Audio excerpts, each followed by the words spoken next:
Olá, crianças, bom dia. Todos sejam bem-vindos a mais uma aula de matemática. Todo mundo pega o seu livro na página 245 e vamos começar? A geometria plana. Ela também é chamada de geometria elementar ou euclidiana. Teve base na Grécia Antiga. Esse estudo analisa as diferentes formas do objeto e se baseia em três conceitos básicos, que é o ponto, a reta e plano. As figuras que compõem a geometria plana só apresentam duas dimensões, que é o comprimento e a largura. Vamos agora entender os conceitos básicos da geometria plana, que vocês já sabem que ela se baseia em ponto, reta e plano. Vamos primeiramente para o ponto. Não existe uma definição aceita de ponto. Admite-se apenas a sua existência e indicamos um ponto usando uma letra maiúscula do nosso alfabeto.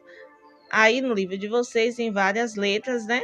E aqui no nosso vídeo eu coloquei para representar o nosso ponto a letra maiúscula P.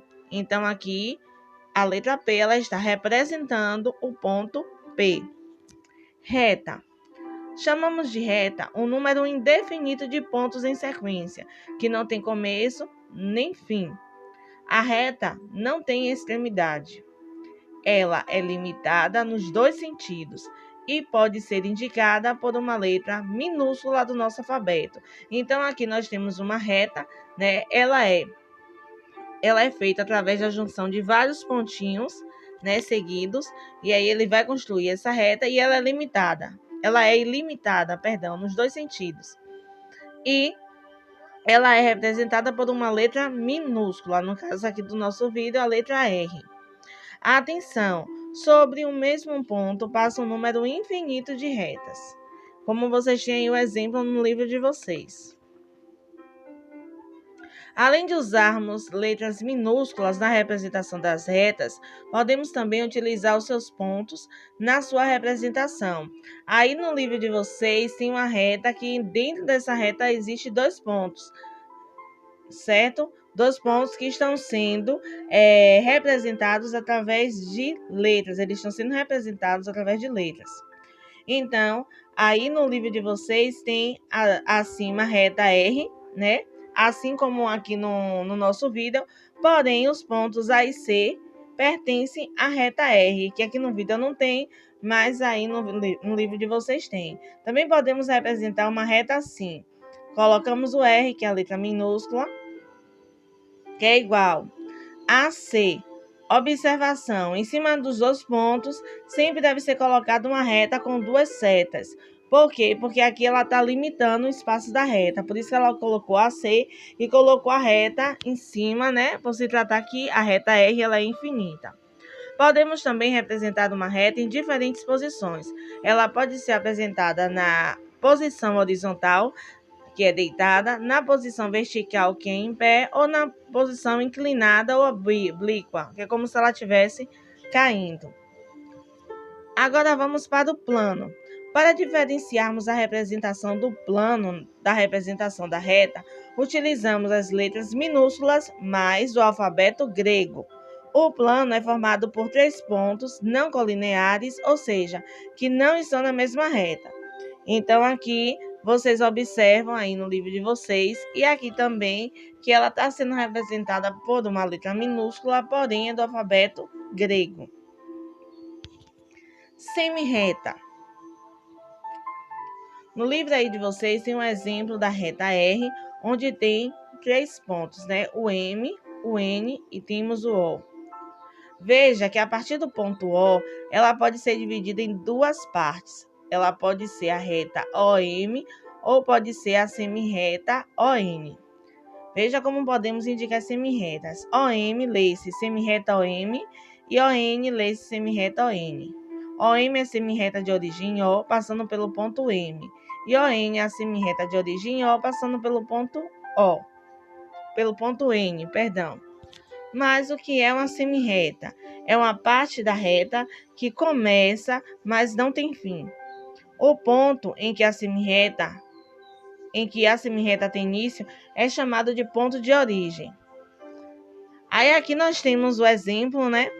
A semirreta OA. Indicamos a semirreta abaixo OA, na qual o ponto de origem é o O. Aí aqui eu trago mais uma informação que diz o quê? Parte da reta que contém um ponto inicial, que é a sua origem, e que se prolonga infinitamente em um único sentido.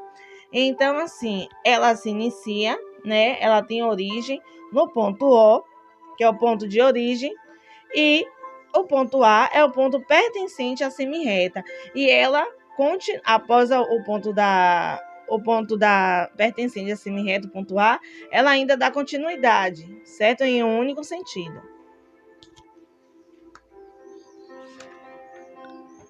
O segmento de reta é a parte da reta que tem começo e fim, e é determinada por 2 pontos. Então, ela é uma porção de reta, ela é compreendida entre 2 pontos. Os segmentos de reta têm princípio e fim. Eles vão ser representados por 2 letras maiúsculas dentro de parênteses retos.